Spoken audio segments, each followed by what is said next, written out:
आइए मेरे प्रिय, एक बार फिर से आज की सुबह हम परमेश्वर की इस आराधना में आप सभी का स्वागत करते हैं। परमेश्वर को धन्यवाद देते हैं कि प्रभु ने हमें फिर से मिलाया है, जोड़ा है कि हम सब उसकी मिलकर आज के इस पवित्र दिन में आराधना करें। इसलिए आइए हम प्रार्थना करें, अपने सिरों को झुकाएं और प्रार्थना करें। सर्वशक्तिमान पिता परमेश्वर, एक बार फिर से बड़ी नम्रता और दीनता के साथ हम आपके पास आते हैं। धन्यवाद देते हैं सारी आशीषों के लिए। आज की इस आराधना को प्रभु हम तेरे हाथों में देते हैं। दुआ करते हो प्रभु, जितने भी हमारे प्रिय भाई बहन प्रभु विश्वासी जन इस आराधना में सम्मिलित होते हैं प्रभु, उन सबों पर तेरी आशीष हो। प्रभु हम प्रार्थना करते हैं जो बाद में इस वीडियो के माध्यम से पिता परमेश्वर इस वचन को सुनते हैं, उन पर भी तेरी आशीष हो प्रभु।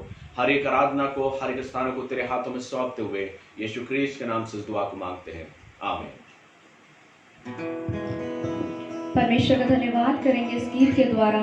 जीवन का मेरे तू रखवाला, हर पल तू मेरा विधाता है।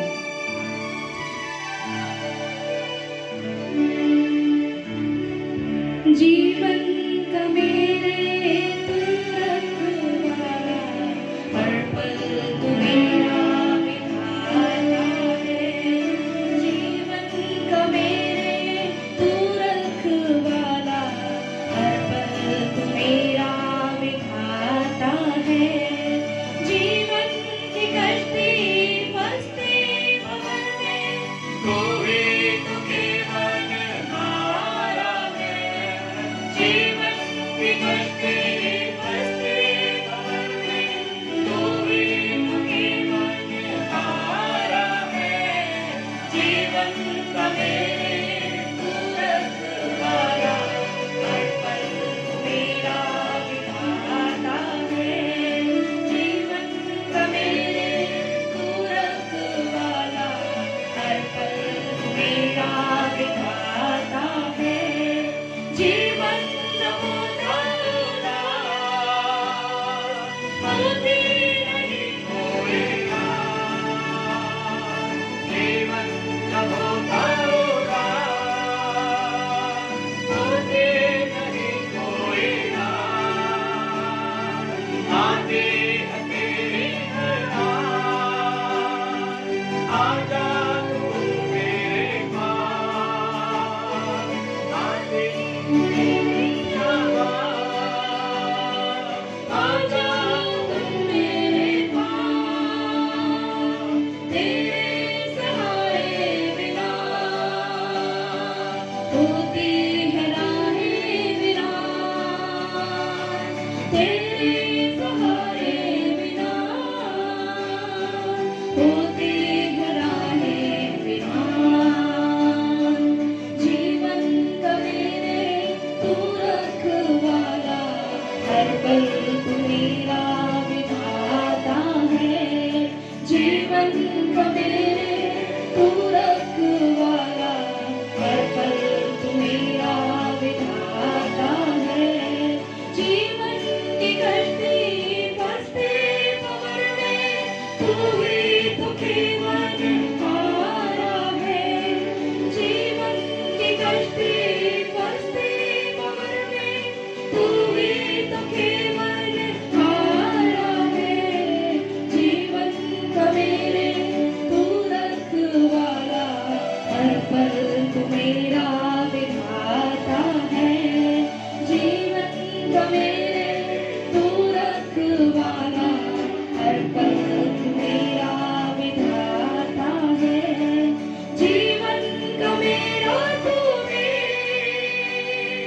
तुझ बिन नहीं कोई थे। जीवन का मेरा तू तुझ बिन नहीं कोई थे। यही तमन्ना मेरी गाता रहे तेरे। यही तमन्ना मेरी गाता रहे तेरे। तुझको न छोड़ूं कभी, नाता न टूटे कभी। तुझको न छोड़ूं कभी, नाता न टूटे कभी। जीवन को मेरे तू रखवाला, हर पल तू मेरा विधाता है, जीवन को मेरे तू रखवाला, हर पल तू मेरा विधाता है, जीवन के सागर में डूबे जो नैया कभी, जीवन के सागर में डूबे जो नैया कभी,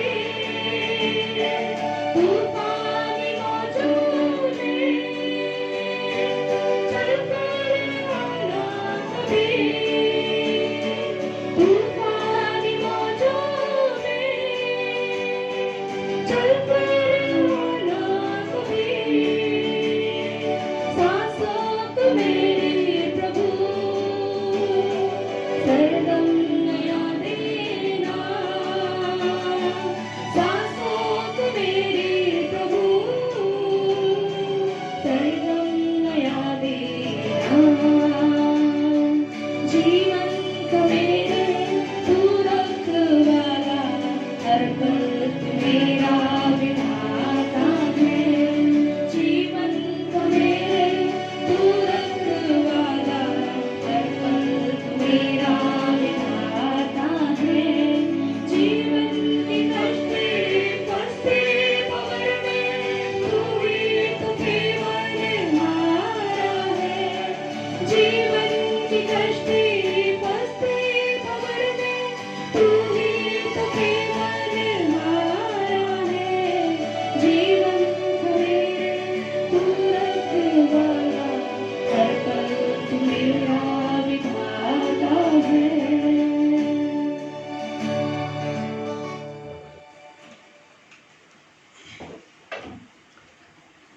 मेरे प्रियो, आज की सुबह आप सभी का इस आराधना में स्वागत है। हम परमेश्वर का धन्यवाद करते हैं कि प्रभु ने हमें यह अवसर दिया कि हम सब मिल के उसकी आराधना करें, उसकी इबादत करें। आज की सुबह परमेश्वर के वचन से एक बाइबल पाठ मैं आपके और मेरे शिक्षा के लिए लाया हूं, और आज की सुबह इसी वचन से हम आशीषित होंगे और परमेश्वर का धन्यवाद करेंगे कि प्रभु हमारे अपने इस वचन के द्वारा हमसे बातचीत करें।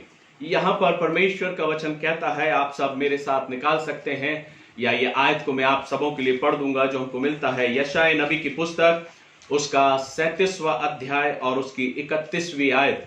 यशायाह नबी की पुस्तक और उसका 37वां अध्याय और उसकी 31वीं आयत में यहाँ पर इस प्रकार से लिखा है, चैप्टर 37 वर्सेस 31, और यहाँ पर इस प्रकार से लिखा है, यहूदा के घराने के बचे हुए लोग फिर जड़ पकड़ेंगे और फले फूलेंगे। वचन कहता है, यहूदा के घराने के बचे हुए लोग फिर जड़ पकड़ेंगे और फलेंगे और फूलेंगे। आज मैं आपका ध्यान इसी आयत की ओर केंद्रित करना चाहता हूं, जहां पर परमेश्वर का वचन कहता है फिर जड़ पकड़ेंगे और फूले फलेंगे। अगर इसी आयत को हम उर्दू की बाइबल में पढ़ें और उर्दू शब्दों में पढ़ें तो परमेश्वर का वचन बहुत खूबसूरत तरीके से कहता है। हिंदी में तो हम पढ़ते हैं कि फिर जड़ पकड़ेंगे और फूले फलेंगे, लेकिन उर्दू बाइबल में बहुत खूबसूरत तरीके से इसको लिखा गया है। यहां पर हम पढ़ेंगे यशायाह नबी की पुस्तक, उसका 37वां बाब और उसकी 31वीं आयत में इस प्रकार से लिखा है, और वो वाकिफ जो यहूदा के घराने से बच रहा है फिर नीचे की तरफ जड़ पकड़ेगा और ऊपर की तरफ फल लाएगा।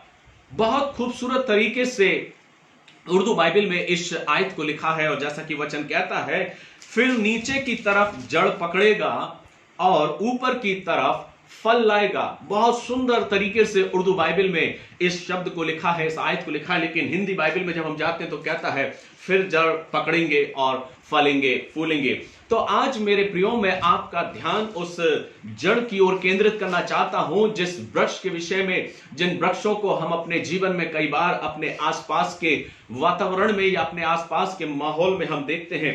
और जैसा कि वचन कहता है बचे हुए लोग फिर जड़ पकड़ेंगे। ये जड़ पकड़ने का जो जिक्र है या जड़ पकड़ने की जो बात बाइबल में लिखी है, इसी ओर आज मैं आपका और अपना ध्यान केंद्रित करना चाहूंगा कि हम कैसे अपने जीवन में जड़ पकड़ें। कैसे हम अपने जीवन में अपने उस आत्मविश्वास को या अपने जीवन को, जो अपने जीवन की जो जड़ है, जो विश्वास है, उसको मसीह यीशु में कायम बना के रख सकें। क्योंकि बाइबल तो यहां कहती है, बाइबल ये चाहती है, परमेश्वर चाहता है कि फिर नीचे की तरफ जड़ पकड़ेगा और ऊपर की तरफ फल लाएगा। हमें और आपको परमेश्वर चाहता है कि हम अपने जीवन में उस वृक्ष के समान बने, उस वृक्ष की जड़ के समान बने, जिसकी जड़ें नीचे तक जाती हैं, जमीन में जाती हैं, और जितना नीचे उसकी जड़ जाती है उतनी अधिक वो मजबूत होती है। और वचन कहता ऊपर की तरफ उसमें फल लगता है, वो वृक्ष फल से लदा हुआ होता है। और इस बारे में मैं आपकी ओर इस ध्यान को केंद्रित करना चाहता हूं कि कई बार परमेश्वर का वचन हमें कुछ बातों को सिखाता है, और इसी आयत में अगर हम पढ़ेंगे तो वचन कहता है कि यहूदा के घराने के बचे हुए लोग, इसको हम अंडरलाइन कर लें जहां पे लिखा हुआ है बचे हुए लोग। आज हम इन दो चीजों की तरफ थोड़ा सा ध्यान केंद्रित करेंगे। एक तरफ तो परमेश्वर कह रहा है बचे हुए लोग, और दूसरी तरफ उसमें कह रहा है कि वे जड़ पकड़ेंगे नीचे की ओर और ऊपर की ओर फल लगेगा। अर्थात परमेश्वर का वचन कई बार हमें इस बात को दर्शाता है कि हम और आप अपने जीवन में जो बचे हुए लोगों के विषय में परमेश्वर कह रहा है, जो आशीष परमेश्वर उन बचे हुए लोगों के बारे में कह रहा है, जो बचे रह जाएंगे, जो बचे हुए लोग होंगे, जो बचे हुए लोग बचे रहेंगे, उनके विषय में वचन कह रहा है बचे हुए लोग फिर जड़ पकड़ेंगे और फूले और फलेंगे। इसको अंडरलाइन कर लें आज की सुबह मेरे प्रियो। और जब आप अपने पर्सनल डिवोशन में बैठते हैं, व्यक्तिगत मनन में बैठते हैं, इस बात को स्मरण करें कि परमेश्वर बचे हुए लोगों से क्या आशीष की कामना करता है, या कौन सी आशीष या कौन सा कार्य परमेश्वर उन बचे हुए लोगों से करना चाहता है।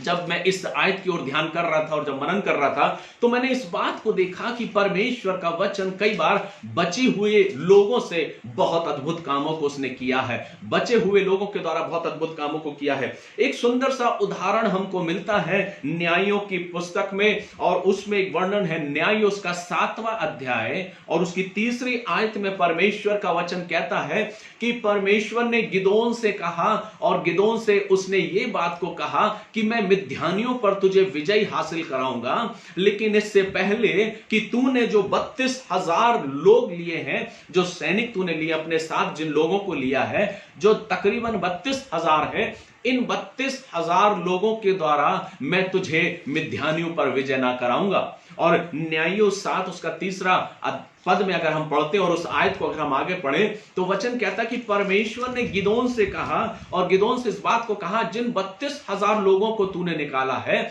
इसमें से मैं कुछ बचे हुए लोगों को, कुछ लोगों को मैं चुनूंगा। और फिर वचन कहता है कि तू उनके सामने ये बात कहे, जो 32,000 लोग युद्ध करने के लिए आए हैं और उन मिद्यानियों से लड़ना चाहते हैं, कहीं ऐसा ना हो कि ये अपने मन में गर्व कर बैठे कि हमने अपने भुजबल के द्वारा और अपनी ताकत के द्वारा मिद्यानियों पर विजय हासिल करी। लेकिन परमेश्वर का वचन कहता है कि उसने गिदोन से कहा कि तू इनके पास जा और कहे कि जो लोग थर थर कांपते हैं वे इसमें से अलग हो जाएं। जो लोग थर थर कांपते हैं वो इन 32,000 में से अलग हो जाएं। और जब गिदोन उन लोगों के पास गया और जब उन लोगों से उसने बोला, तो परमेश्वर का वचन कहता है कि उन 32,000 लोगों में से 22,000 लोग जो थर थर कांप रहे थे वापस घर को लौट गए। अब उन 32,000 में से सिर्फ 10,000 बचे थे, जिसके विषय में परमेश्वर का वचन कहता है मैं इन 10,000 लोगों में से भी मिद्यानियों पर विजय हासिल नहीं कराऊंगा, मैं इन 10,000 लोगों में से कुछ लोगों को और चुनना चाहता हूं। और तब वचन कहता है, परमेश्वर ने कहा मैं तुझे कार्य करने को दूंगा, तू इन्हें चश्मे के पास ले जाना, सोतों के पास ले जाना, नदी के पास ले जाना, और जितने लोग झुककर पिए और जो लोग चपड़ चपड़ करके पिए उन लोगों को मैं चुन लूंगा। और तब ये 10,000 लोग उस चश्मे के पास जाते हैं, उस नदी के उस झील के किनारे जाते हैं, और जैसा गिदोन ने कहा वैसा ही उन्होंने किया। और वचन कहता है कि उन 10,000 लोगों में से 9,700 लोगों ने झुककर पानी पिया, लेकिन सिर्फ 300 लोग थे जिन्होंने चपड़ चपड़ करके पानी वहां पर पिया। और जब वचन कहता है कि उन्होंने उस हाथ में पानी लिया और जब चपड़ चपड़ करके पिया, परमेश्वर ने कहा ये वे 300 लोग हैं जो बच गए हैं, इनके द्वारा मैं मिद्यानियों पर विजय हासिल कराऊंगा। और वचन कहता है कि वे 9,700 लोग वापस घर को लौट गए और सिर्फ 300 लोग बच गए थे उन 32,000 लोगों में से। उन बचे हुए लोगों के विषय में परमेश्वर कहता है वे 300 लोग जो बचे, जो चपड़ चपड़ करके पानी पी रहे थे, परमेश्वर कहता है मैं इन 300 लोगों से मिद्यानियों पर विजय हासिल कराऊंगा। तुम अपने हाथ में मशाल ले लेना, तुम अपने हाथ में एक एक मटका लेना, उन मटके में अपनी मशाल को रखे रहना। और वचन कहता है कि जब तुम जाओगे और ललकारोगे कि गिदोन की तलवार, गिदोन की मशाल करके जब तुम चिल्लाओगे, मैं तुम्हें मिद्यानियों पर विजय हासिल करा दूंगा। और वैसा ही हुआ। वचन कहता है वे बचे हुए लोग जो 300 लोग थे, उन 300 लोगों ने मिद्यानियों पर विजय हासिल करी। मेरे प्रियो, परमेश्वर का वचन कई बार हमें थोड़ी सी बातों में आशीषित करना चाहता है। वचन कहता है जो थोड़े से थोड़े में विश्वास योग है वो बहुतों का अधिकारी होगा। आज इस ओर हम अपने ध्यान को केंद्रित करें, या इस ओर हम अपने ध्यान को बढ़ाएं कि वचन कहता कि परमेश्वर उन 32,000 लोगों को नहीं चुना, पर उन 300 लोगों को चुना, और उन 300 लोगों से परमेश्वर ने मिद्यानियों पर विजय हासिल करा दी। और गिदोन और उन 300 लोगों ने उन मिद्यानियों पर विजय हासिल की। कई बार हम सोचते हैं कि हम बहुत थोड़े हैं, हम बहुत थोड़े से लोग हैं, हम क्या करेंगे, हमारे पास तो थोड़ा सा सामग्री है, थोड़ा सी चीजें हैं, थोड़ी सी दौलत है, हम क्या करेंगे। लेकिन परमेश्वर का वचन कहता है जब हम परमेश्वर के अकॉर्डिंग चलते हैं मेरे प्रियो, जब हम परमेश्वर के अनुसार चलते हैं, परमेश्वर उन थोड़ी सी चीज पर इतनी आशीष देता है, या उन थोड़े से के द्वारा इतना बड़ा काम कर देता है जो हमारे और आपके लिए अद्भुत होता है।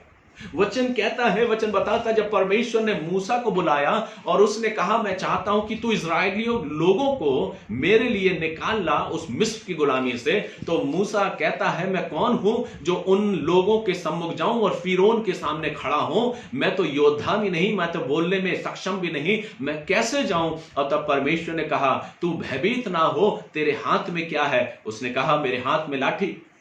वो मूसा की लाठी मूसा के लिए सिर्फ एक लाठी के समान थी, लेकिन वचन कहता है वो छोटी सी लाठी, वो थोड़ी सी लाठी उसके लिए बहुत अद्भुत कामों को करती है। और उस लाठी के बल के द्वारा परमेश्वर के संग संग होके मेरे प्रियो उसने एक बड़े और अद्भुत काम को किया।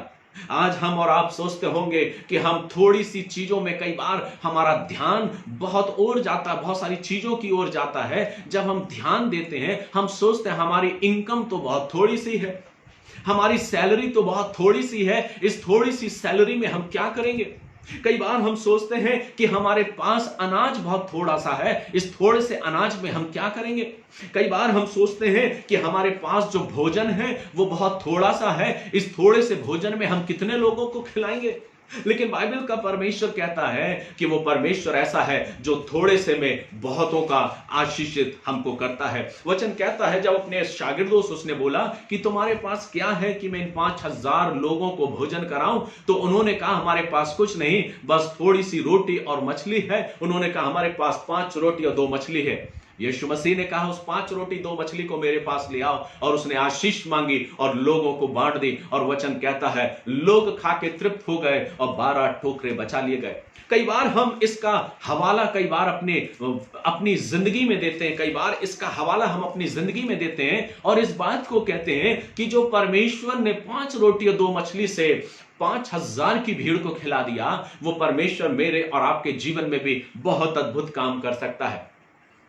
लेकिन कई बार हमारी आम जिंदगी में ऐसा होता है, जब हम प्रैक्टिकल लाइफ में अपने जीवन में अनुभव लेते हुए चलते हैं तो हम इस बात को देखते हैं कि हमारा ध्यान कई बार परमेश्वर के वचन से भटक जाता है। हम कई बार भयभीत और चिंतित हो जाते हैं कि हमारे पास हमारी जो सैलरी है, हमारा जो पैसा है, अब वो खत्म होता जा रहा है, हमारे पास पैसा नहीं, हम कैसे करेंगे।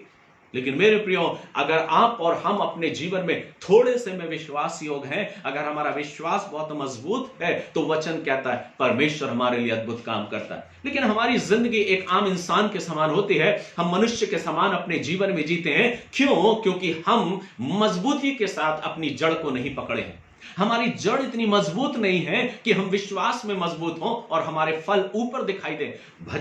यहां पर यशाया कहता है कि वे नीचे जड़ पकड़ेगा और ऊपर की तरफ फल लाएगा। हमारी आम जिंदगी इतनी कमजोर है मेरे प्रियो, हम कहते तो हैं अपने आप को मसीह, हम कितनी बार प्रार्थना में बैठते हैं, हम कितनी बार चर्च जाते हैं, कितनी बार हम आराधनाओं में सम्मिलित होते हैं, कितनी आराधनाओं को हम अपने जीवन में कंडक्ट करते हैं और आराधना लेते हैं, और कितनी बार हम वचन को उठा के पढ़ते हैं, लेकिन उम्र भर हमारी जिंदगी में जड़ ना पकड़ने के कारण, विश्वास की कमजोरी के कारण हम तनाव में रहते हैं, हमारी चिंताएं विभिन्न प्रकार की रहती हैं, हम चिंतित होते हैं, हमारी सैलरी खत्म हो रही है, हमारा पैसा खत्म हो रहा है, हमारा अनाज खत्म हो रहा है, हमारे पास खाने को कुछ नहीं है, हम तमाम जिंदगी में अपने जीवन में इसी ओर दौड़ाते रहते हैं।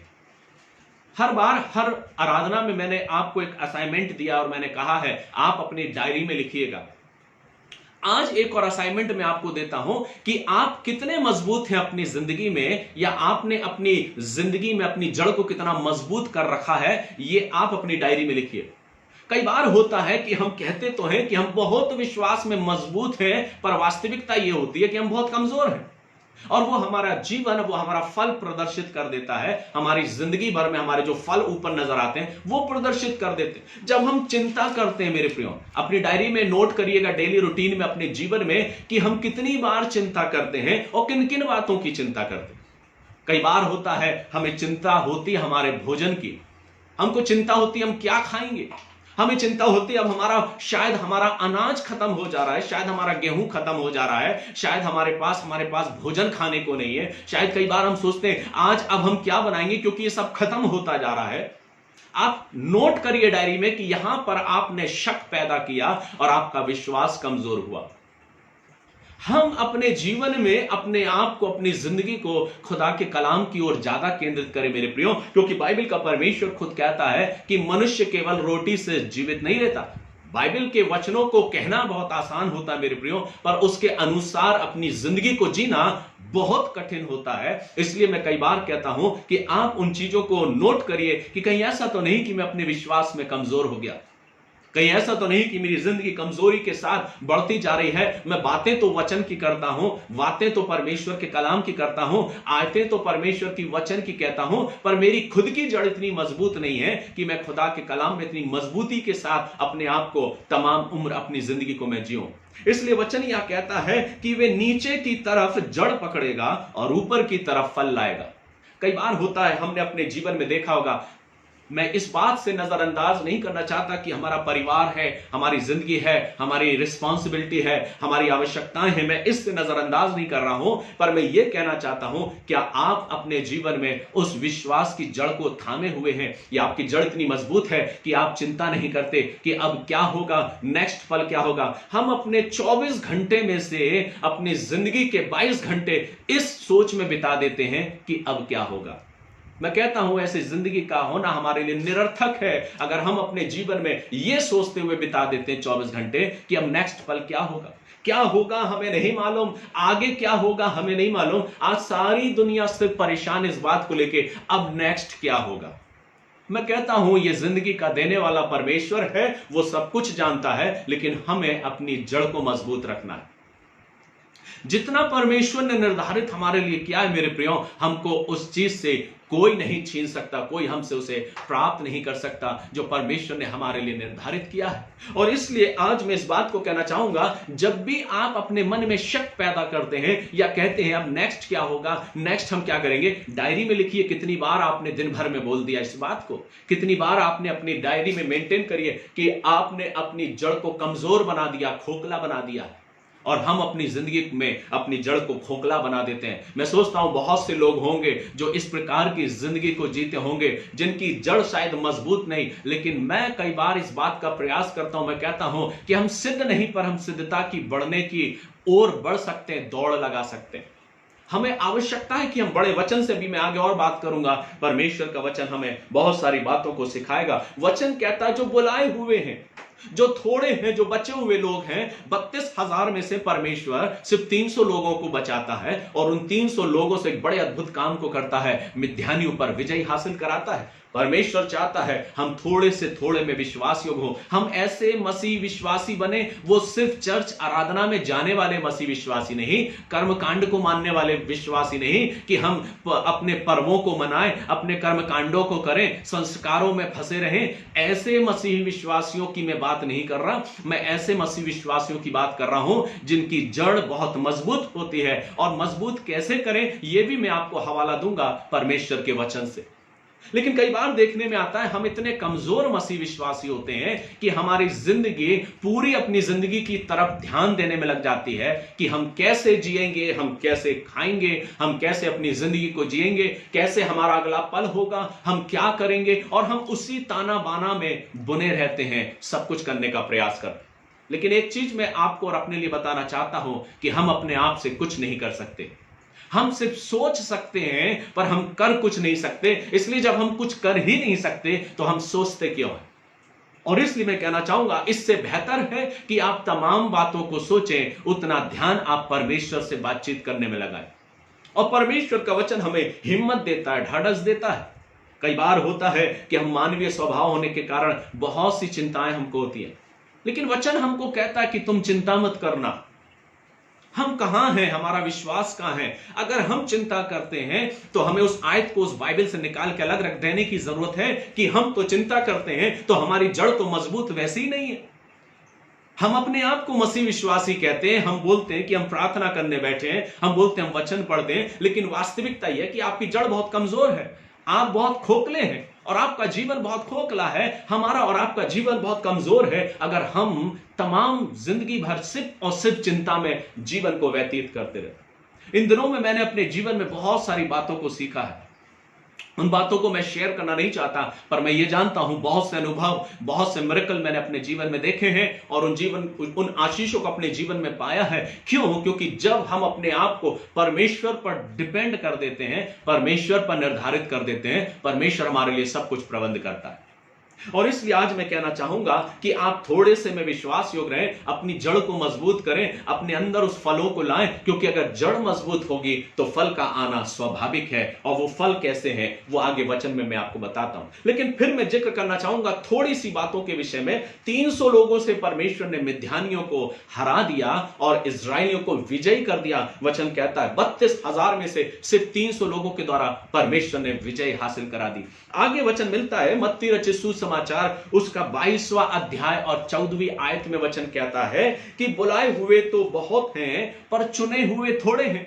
फिर आयत यहां पर कहती है बुलाए हुए तो बहुत हैं पर चुने हुए बहुत थोड़े हैं। जब आप और हम सेवा करने के लिए निकलते मेरे प्रियो, तो मैं ये विश्वास करता हूं कि अगर मैं आज या मेरा परिवार आज सेवा करने के लिए निकला है तो मुझे अपने जीवन में परमेश्वर पर भरोसा करके चलना है, क्योंकि मेरे जीवन में सारी आशीषें वही परमेश्वर लेकर आता है। मुझे और आपको कहने की आवश्यकता नहीं है कि मेरी आवश्यकताएं क्या हैं। वचन कहता है परमेश्वर इतना अद्भुत परमेश्वर है, वो अपने अद्भुत तरीके से अपने खादिमों की, अपने लोगों की जरूरतों को पूरा करता है।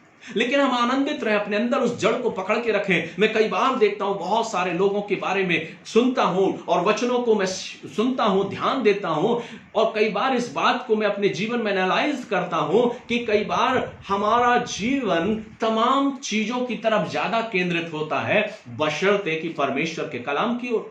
मैं कहना चाहता हूं कि हम परमेश्वर के कलाम के वचन की खिदमत कर रहे हैं तो वचन इस चीज को सिखाता है, वो परमेश्वर जो स्वर्गों के स्वर्ग में विराजमान है वो हमारी और आपकी जरूरतों को भी जानता है। इसलिए चिंता करने की जरूरत नहीं। वचन यह कहता है बुलाए तो बहुत लोग हैं पर चुने हुए बहुत थोड़े हैं। क्यों यहां पर भी थोड़े से शब्द का वर्णन है, चुने हुए थोड़े हैं? मैंने फिर आपसे कहना चाहता हूं, मैं थोड़े लोगों के विषय में चर्चा कर रहा हूं, जड़ के विषय में चर्चा कर रहा हूं। वचन कहता है बुलाए तो बहुत हैं पर चुने हुए थोड़े हैं। आज एक बड़ा समाज, मसीह समाज बुलाया हुआ है। सब कहते हैं कि हम मसीह में बुलाए गए हैं, लेकिन उनका विश्वास इतना कमजोर है कि बहुत थोड़े लोग हैं जो विश्वास योग्य हैं। बहुत थोड़े लोग हैं जिनका विश्वास बहुत मजबूत होता है परमेश्वर में।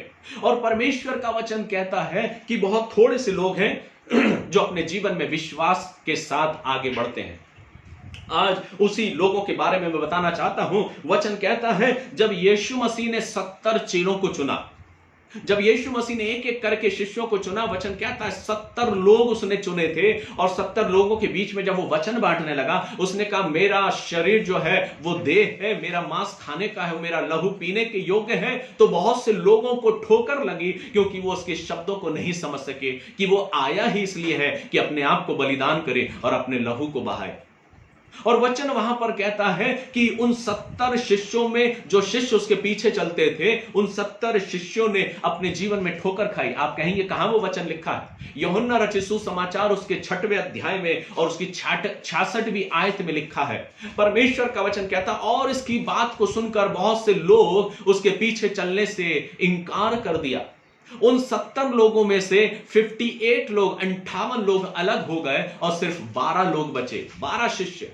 वचन कहता है परमेश्वर ने 70 लोगों को बुलाया था, लेकिन 70 लोगों में से थोड़े बचे थे, वे 12 लोग जो यीशु मसीह के संग चले और वे उसके शागिर्द कहलाए, क्योंकि 58 लोग उससे हट गए और वापस पीछे हो गए क्योंकि उन्होंने ठोकर खाया। उन्होंने कहा यह कैसे संभव हो सकता है। वे स्वर्ग की बातों को नहीं समझ सके और यीशु मसीह से अपने आप को उन्होंने अलग कर लिया। सिर्फ थोड़े से लोग, वे 12 लोग जो यीशु मसीह के शागिर्द थे, वो 12 लोग बच गए। और यूहन्ना 6:66 में परमेश्वर का वचन कहता है सिर्फ 12 लोग थे जो बच गए थे और उन्होंने अपने जीवन में परमेश्वर के अद्भुत कामों को किया। तो फिर हम कैसे बढ़े? कैसे जो हम थोड़े लोग हैं परमेश्वर के वचन के द्वारा आशीषित हों या अपने जीवन के द्वारा औरों को आशीषित करें? और इसलिए परमेश्वर का वचन मुझे और आपको इस बात को सिखाना चाहता है। जब हम कुलूसियों के नाम पौलुस प्रेरित के पत्र को खोलते हैं और जब हम कुलूसियों निकालते हैं उसका 2 अध्याय और उसकी 7वीं आयत को अगर हम पढ़ें तो वचन क्या कहता है? 2 अध्याय उसकी 7वीं आयत में परमेश्वर का वचन कहता है, और उसी में जड़ पकड़ते और बढ़ते जाओ। कुलूसियों के नाम पौलुस प्रेरित का पत्र उसका 2 अध्याय 6वीं आयत से अगर हम पढ़ेंगे तो वचन कहता है, अतः जैसे तुमने मसीह यीशु को प्रभु करके ग्रहण कर लिया है, वैसे ही उसी में चलते रहो। आज ये प्रश्न है, क्या मैं मसीह यीशु में चल रहा हूं? क्या मेरा विश्वास मसीह यीशु में है? कई बार हम तमाम लोगों के समान अपनी जिंदगी को जीते हैं। हम कहते तो मसीह हैं, हम बैठते तो प्रार्थना में हैं, लेकिन प्रार्थना में उठते ही साथ हमारा विश्वास कमजोर हो जाता है और हम कमजोरी की बातें करते हैं। कई बार मैं चारों तरफ के वातावरण में, चारों तरफ के लोगों के जीवन को कई बार अवलोकन करता हूं, देखता हूं उनके जीवन को। हम बैठते तो बड़े विश्वास के साथ प्रार्थना में हैं, लेकिन प्रार्थना से उठते ही साथ हमारी बातें कुछ ऐसी होती हैं, जो फल नजर आते हैं हमारी बातों से, वो ये नजर आते हैं कि हमारी जड़ बहुत कमजोर है। इसलिए अपनी जड़ को मजबूत करिए ताकि आपके फल भी बहुत मजबूती के साथ निकले।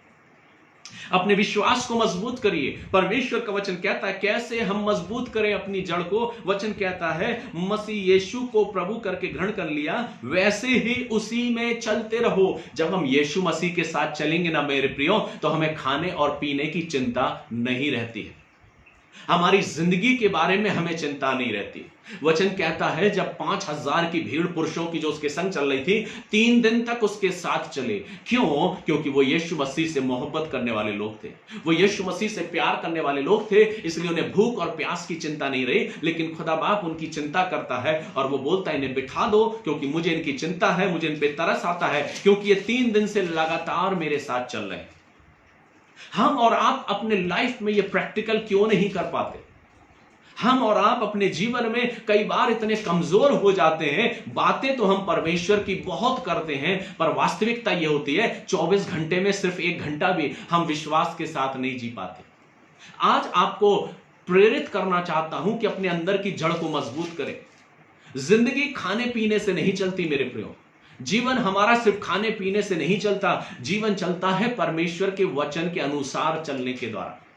जीवन चलता है जब वचन कहता है वैसे ही उसी में चलते रहो। हमें कंटिन्यू चलना है। यह नहीं कि संडे के दिन रविवार की आराधना में गए और थोड़ी देर के लिए हम चले और जो वचन बोया गया वो कहा गया कि हाँ ये तुम्हारे लिए था या मेरे लिए था। इतना पर्याप्त नहीं है, पर पर्याप्त यह है कि आप उस वचन के अनुसार चलें। क्या हम मसीह के अनुसार चल रहे हैं? 7वां वचन कहता है और उसी में जड़ पकड़ते और बढ़ते जाओ।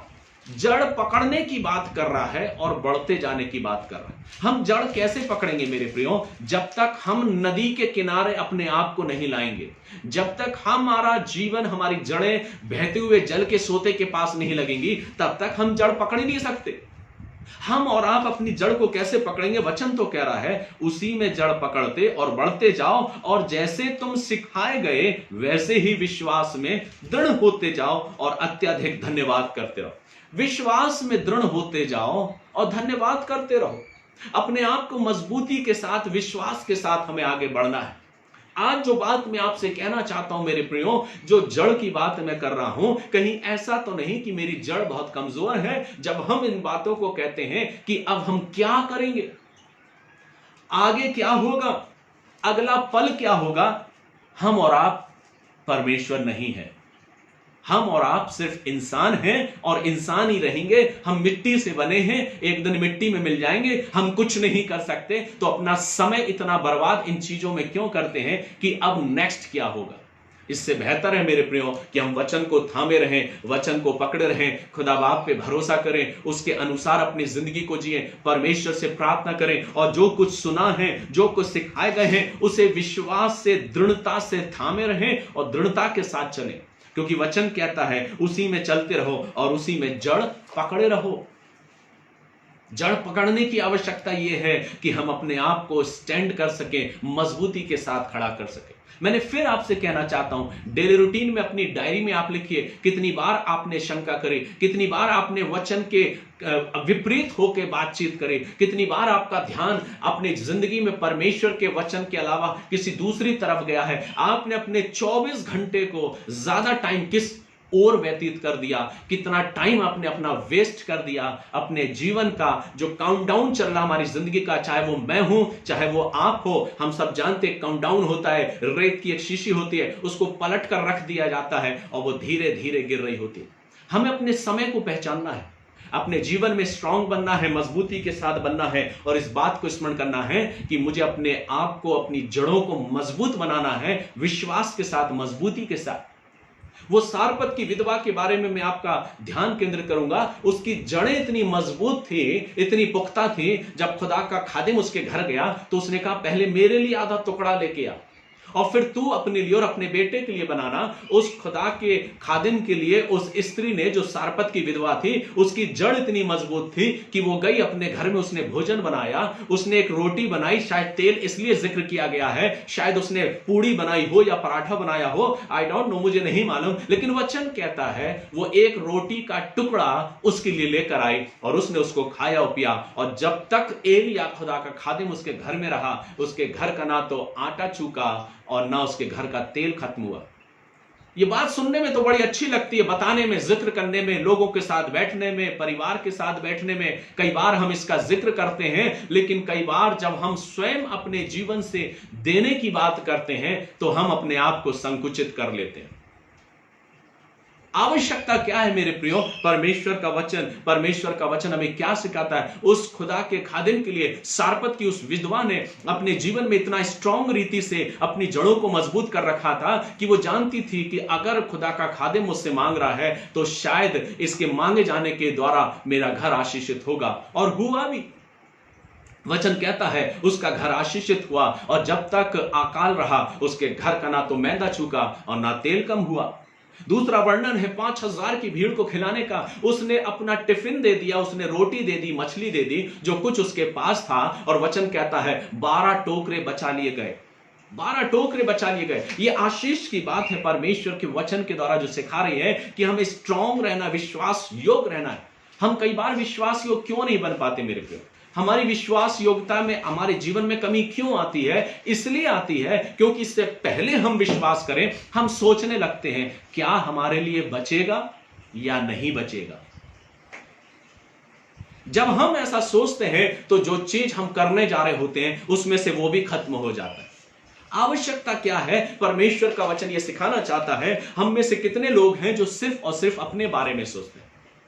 लेकिन कई बार जब हम परमेश्वर के वचन में मजबूती से अपने आप को थामे रहते हैं और हमारा मन जब देने का होता है, तो वचन इस चीज को कहता है कि हम इस बात का जिक्र नहीं करते कि बचेगा या नहीं बचेगा। अगर वो बच्चा टिफिन देने में संकोच करता और वो सोचता ये रोटी मेरे लिए बचेगी या ना बचेगी, अगर वो सारपत की विधवा ये बोलती ये रोटी मेरे लिए बचेगी या ना बचेगी, तो शायद वो उस अकाल के समय में नहीं खा पाते। क्यों? क्योंकि उसका विश्वास बहुत मजबूत था। आज हम कैसे मसीह बनना चाहते हैं? एक स्ट्रांग मसीह बनिए, एक विश्वास योग्य मसीह बनिए और अपने जीवन में विश्वास योग्यता के साथ आगे बढ़िए कि आपके जीवन में किसी भी चीज की कमी परमेश्वर नहीं होने देगा अगर आप परमेश्वर के अनुसार चलते हैं। कई बार लोगों के मुंह से कहते सुना है मैंने कि हर बातें भलाई को उत्पन्न करती हैं। कई बार इंसान के जीवन से हम इन बातों को सुनते हैं, सब बातें मिलकर भलाई को उत्पन्न करती हैं। मैं कहता हूं थोड़ी सी आयत के नीचे आ जाओ, उस नीचे आयत में भी कुछ लिखा है। वहां पे यह लिखा है उन्हीं के लिए जो परमेश्वर के वचन के अनुसार चलते हैं। हर एक के लिए भलाई उत्पन्न नहीं करती, लेकिन उनके लिए करती है जो वचन के अनुसार चलते हैं, जो परमेश्वर के वचन को मानने वाले हैं, जो परमेश्वर के वचन को फॉलो अप करते हैं, पीछे चलते हैं।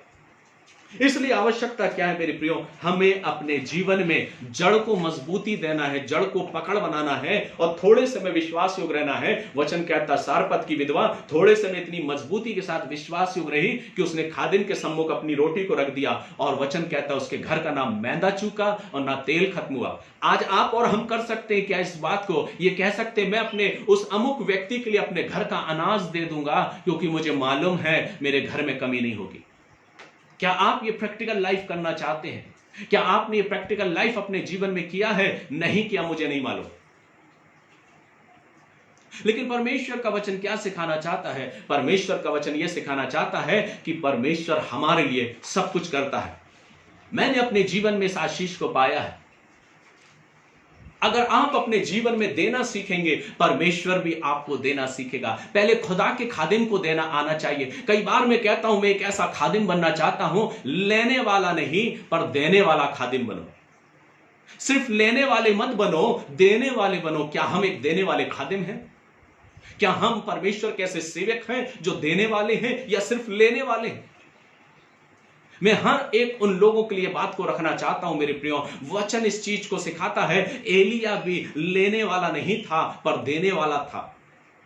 उसने आधा टुकड़ा मांगा था, पूरा नहीं। वचन कहता उसने आधा टुकड़ा मांगा, पूरा नहीं। और उस आधे टुकड़े के एवज में उसने उसके घर का मैदा और तेल खत्म नहीं होने दिया। उसने इतना इफरात से उसको दिया कि उस विधवा के घर में कोई चीज की कमी नहीं हुई।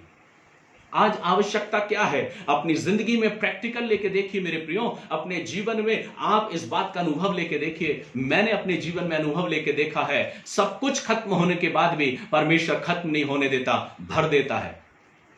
बहुत से अनुभव है मेरी जिंदगी के, बहुत सी ऐसे एक्सपीरियंस है मेरे लाइफ के, इन दिनों के दौर के, जब हाथ खोलकर मैंने देना सीखा, परमेश्वर ने उससे कहीं बढ़कर मुझको आशीषित कर दिया और मुझे भर दिया। यह है आशीष। इसलिए मेरी जड़ और मजबूत होती जाती है। मैं सांसारिक बातों की ओर ध्यान नहीं मेरे प्रियो, लेकिन हमारा ध्यान परमेश्वर के वचन की ओर होना चाहिए। मैं अपनी जिंदगी को ऐसे जीता हूं कि 24 घंटे को मैं 24 घंटे परमेश्वर के वचन के अनुसार और उसकी सोच के अनुसार जिंदगी को जीना चाहता। अपने टाइम को वेस्ट नहीं करना चाहता कि मैं निरर्थक बातों की ओर अपने ध्यान को वेस्ट करें। पौलुस कहता मेरे लिए और बातें कूड़ा करकट के समान हैं। आज हमारे और आपके लिए बातें कौन सी महत्वपूर्ण है, ये चॉइस आपके हाथ में होता है। हम किस ओर ज्यादा ध्यान देते हैं? परमेश्वर के वचन की ओर, परमेश्वर की बातों की ओर, या उस वचन के अनुसार चलना चाहते हैं? जैसा वचन कहता है उसी में जड़ पकड़ते जाओ और बढ़ते जाओ, और जैसे तुम सिखाए गए हो वैसे ही विश्वास में दृढ़ता से बढ़ते जाओ। हम क्या कर रहे हैं? हम वहीं खड़े हैं जहां पर हम पिछले 20 साल पहले खड़े थे। आज भी हम वहीं खड़े हैं। हमने बहुत वचन सुना, बहुत पढ़ा, लेकिन आज भी हमारी जड़ उतनी मजबूत नहीं हो पाई जितनी मजबूत परमेश्वर चाहता था। लेकिन आवश्यकता क्या है? क्या हम अपनी जड़ को मजबूत कर पाए हैं या नहीं? वचन कहता है जैसे मसीह यीशु में तुमने सीखा है, चलते जा रहे हो, पकड़ते जाओ, अपनी जड़ को पकड़ते जाओ और बढ़ते जाओ। आज आवश्यकता है मुझे अपने जीवन में अधिकाधिक धन्यवाद करते हुए अपनी जड़ को मजबूत करना है। आज हर कोई फल की ओर ज्यादा ध्यान देता है। वचन क्या कह रहा है? नीचे की तरफ जड़ पकड़ेगा और ऊपर की तरफ फल लगेगा। आज बनी इंसान, पूरी दुनिया का जो आदमी है, इंसान है, जो मनुष्य है, चाहे वो मैं हूं चाहे आप हो, हमारा ध्यान एक प्रैक्टिकल तरीके से मैं आपको बता रहा हूं, हमारा ध्यान ऊपर की तरफ ज्यादा होता है। वृक्ष के तरफ, जो पेड़ जहां फल लगते हैं उस तरफ ज्यादा ध्यान होता है कि हम फल की बातें ज्यादा करते हैं।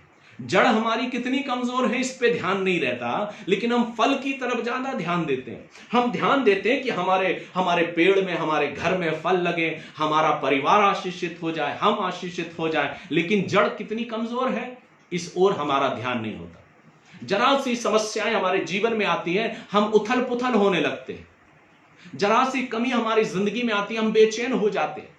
कई लोग होते हैं जिनकी जिंदगी में बेचैनी आ जाती है, अब हम क्या करेंगे, अब हम क्या खाएंगे, क्या पिएंगे, कैसे कमाएंगे, कैसे करेंगे। परमेश्वर का वचन कहता है वो सब कुछ का करने वाला परमेश्वर है, वो सब कुछ का करने वाला परमेश्वर। हमें अपने फोकस को बना के रखना है परमेश्वर पर। जैसा वचन कहता है, वचन सिखाता, हम फल की ओर अपनी दृष्टि को ना करें। जैसा कि इंसान फल की ओर ज्यादा ध्यान देता है पर जड़ की ओर नहीं। पर आज मैं आपका ध्यान केंद्रित करना चाहता हूं, अगर आपकी जड़ मजबूत होगी तो आपके अंदर के फल भी उतने ही मजबूत होंगे। अगर जड़ कमजोर होगी तो आपके अंदर के फल भी कमजोर होंगे। अगर जड़ खराब होगी तो आपके वृक्ष के फल भी खराब होंगे। इसलिए जड़ को मजबूती से पकड़े रहो, जड़ को स्ट्रांग बना के रखो। वचन कहता है और खुदा बाप ये चाहता, परमेश्वर चाहता है हमारी जड़ बहुत मजबूत हो, हमारा विश्वास हमारे परमेश्वर में बहुत मजबूत हो। इसलिए पौलुस ये कहने से नहीं हिचकिचाया कि अपने जीवन में जड़ मजबूत करते जाओ और जड़ पकड़ते जाओ। कई बार होता है हमें अमीरी का तो बहुत शौक है पर गरीबी से हमें बड़ी घृणा आती है। हम अपने आप को कई बार अमीरी तो बहुत पसंद करते हैं कि हम बहुत अमीर इंसान हैं, बहुत पैसे वाले हैं, लेकिन गरीबी से हमें बहुत घृणा आती है। कई बार होते हैं हम हुक्म चलाना ज्यादा पसंद करते हैं, बशर्ते कि हम हुक्म माने, आज्ञा का पालन करें, यह हमें कम पसंद आता है। बशर्ते कि हम आज्ञा दें, ये ज्यादा पसंद करते हैं। फल वाली बात मैं कर रहा हूं। हम और आप अपने जीवन में संसार और संसार की बातों को ज्यादा तवज्जो देते हैं, ज्यादा महत्व देते हैं। फिर मैं इस बात का जिक्र करूंगा।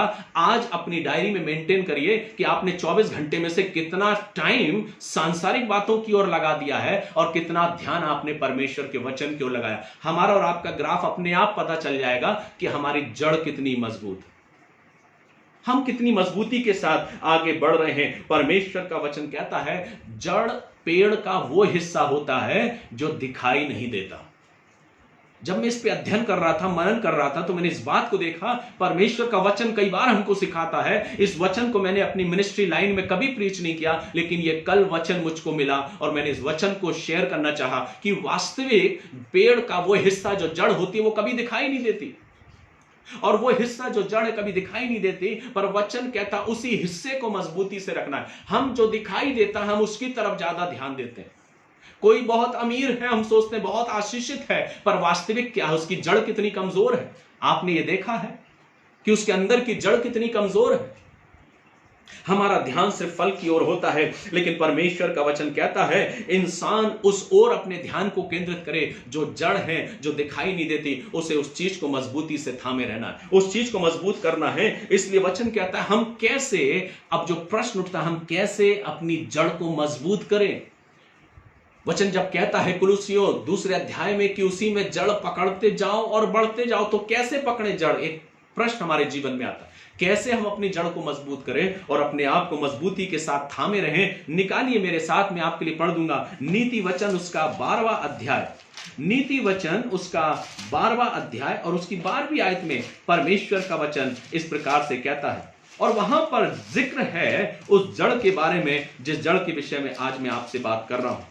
नीति वचन उसका 12वां अध्याय और 12वीं आयत को पढ़ेंगे तो पहला पद जो है वो छोड़ देंगे, लेकिन अब जो नीचे लिखा है उसमें क्या लिखा है, परंतु धर्मियों की जड़ हरी भरी रहती है। धर्मियों की जड़ हरी भरी रहती है। अगर हम अपने आप को हरा भरा रखना चाहते हैं तो हमें आवश्यक है कि हम धार्मिकता के समान अपनी जिंदगी को व्यतीत करें। अब प्रश्न आप ये कहेंगे कि हम एक धर्मी कैसे बन सकते हैं, हमारी जड़ हरी भरी कैसे रह सकती है। तो मेरे साथ निकाल लीजिए भजन संहिता की पुस्तक उसका 1 अध्याय। भजन संहिता उसका पहला अध्याय और उसकी 3री आयत में परमेश्वर का वचन क्या कहता है? वह उस वृक्ष के समान है जो बहती नालियों के किनारे लगाया गया और अपनी ऋतु में फलता है और जिसके पत्ते कभी मुरझाते नहीं, इसलिए जो कुछ वह पुरुष करे वह सफल होता है।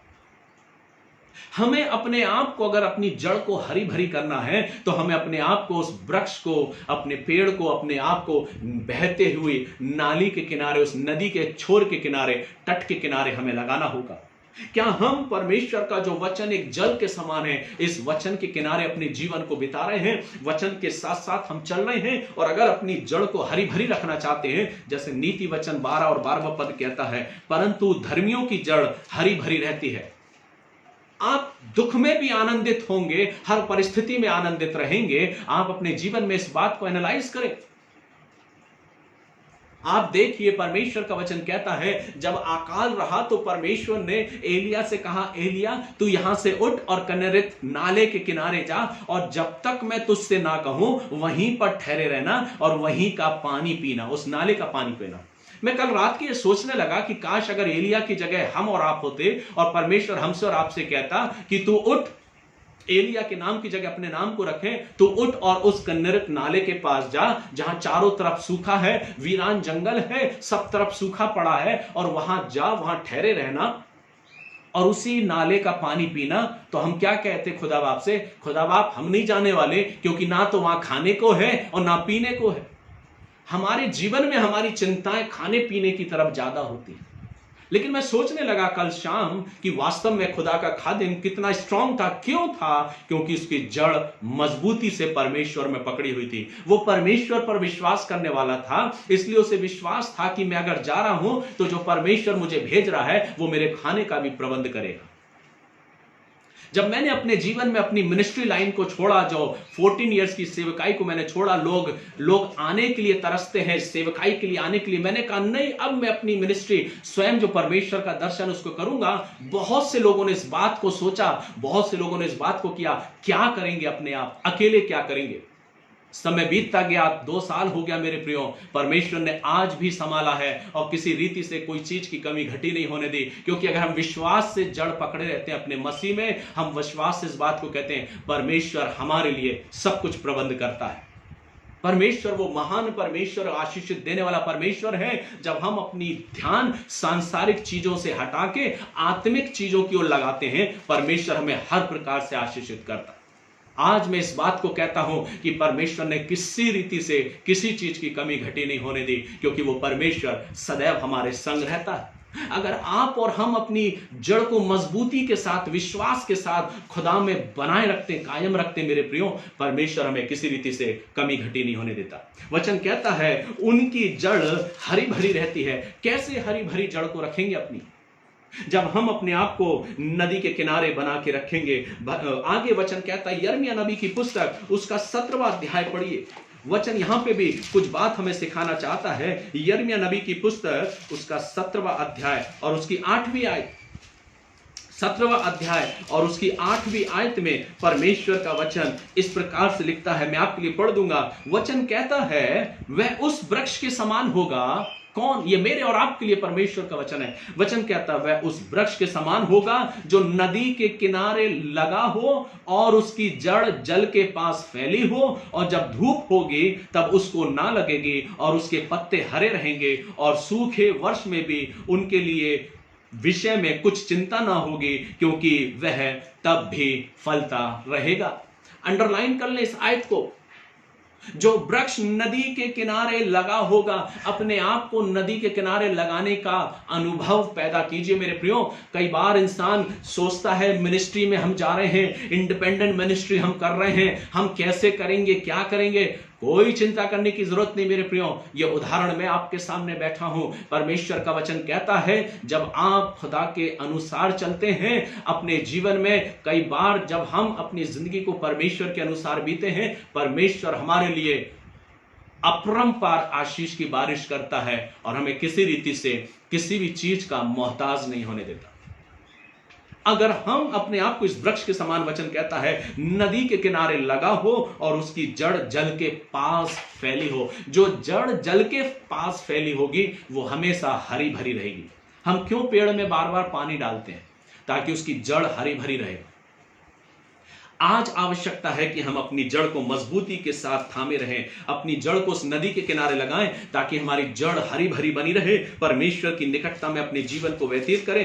एक और आयत मैं आपके लिए पढ़ देना चाहता हूं, यशायाह नबी की पुस्तक उसका 58वां अध्याय 58 चैप्टर और 11वीं आयत परमेश्वर के वचन से मैं आपको पढ़ दूंगा। यहोवा तुझे लगातार लिए चलेगा, यहोवा तुझे लगातार लिए चलेगा और अकाल के समय तुझे तृप्त और तेरी हड्डियों को हरी भरी करेगा, और तू सींची हुई बारी और ऐसे सोते के समान होगा जिसका जल कभी नहीं सूखता।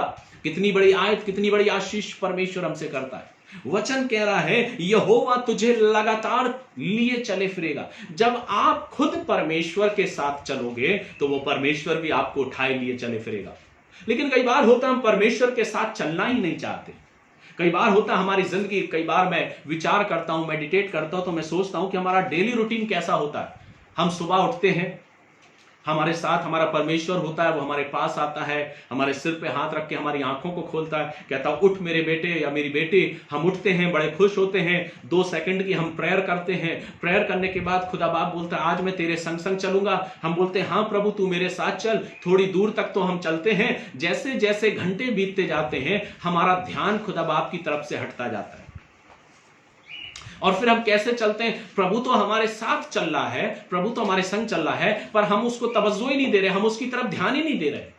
हम कहते हैं पिता, हम बातें करते हैं परिवार में अपने लोगों के साथ, हमारी चिंताएं बहुत होती हैं, चिंताओं की लकीरें हमारे माथे पे स्पष्ट नजर आती हैं और हम चिंता करने लगते हैं क्या होगा, कैसे होगा, क्या करेंगे, क्या ना करेंगे। और खुदा बाप साथ में चलता है, वो कहता थोड़ा मेरी तरफ तो देख ले।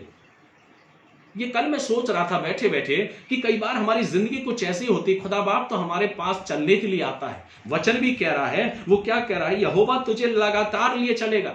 1 घंटे के लिए नहीं, रविवार की आराधना में नहीं, सिर्फ वेडनेसडे की आराधना में नहीं, लेकिन वचन कहता लगातार, कंटिन्यू, लगातार लिए चलेगा। और जब परमेश्वर हमारे साथ लगातार चल रहा है तो हम अपना ध्यान उसकी तरफ करते हैं? नहीं करते, हमारा ध्यान दूसरी तरफ हो जाता है।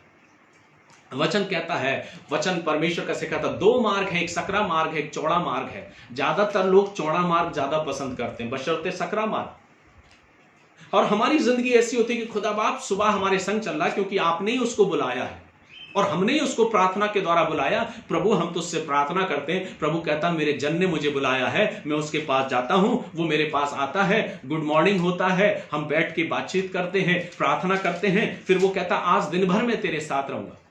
अब दिन भर प्रभु मेरे साथ है, अब हम क्या कर रहे हैं? उसकी तरफ तो ध्यान नहीं दे रहे, हम सांसारिक बातों की तरफ ध्यान दे रहे हैं। और प्रभु कहता तू मेरी तो सुन ले।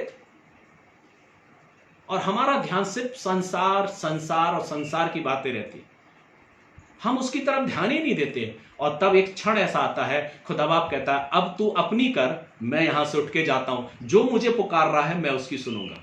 क्या आपने ये महसूस किया है कभी अपने जीवन में कि प्रभु आपके साथ बैठा और आप अन्य बातों में अपने टाइम को वेस्ट कर रहे हो? मैंने इस बात को महसूस किया, इसलिए इस बात को शेयर कर रहा हूं। अगर मैं और आप आपस में मित्र जो हैं, एक परिवार में कमरे में हम बैठ जाएं और आप मुझसे बात करें और मैं आपकी ओर ध्यान ना दूं, तो मैं क्या कहूंगा? ये मेरी बात तो सुन नहीं रहा है, इससे अच्छा है कि मैं उठ के यहां से चला जाऊं। ठीक वैसे ही परमेश्वर के साथ हमारा और आपका संबंध है। जब हम दिन भर परमेश्वर जो मुझे उठाकर चलाना चाहता है, फिराना चाहता है, मुझे आशीषित करना चाहता है, और वो कहता है कि अकाल के समय मैं तुझे तृप्त करूंगा और तेरी हड्डियों को हरा भरा करूंगा, तू सींची हुई बारी के समान होगा और तेरे सोते का जल कभी खत्म नहीं होगा।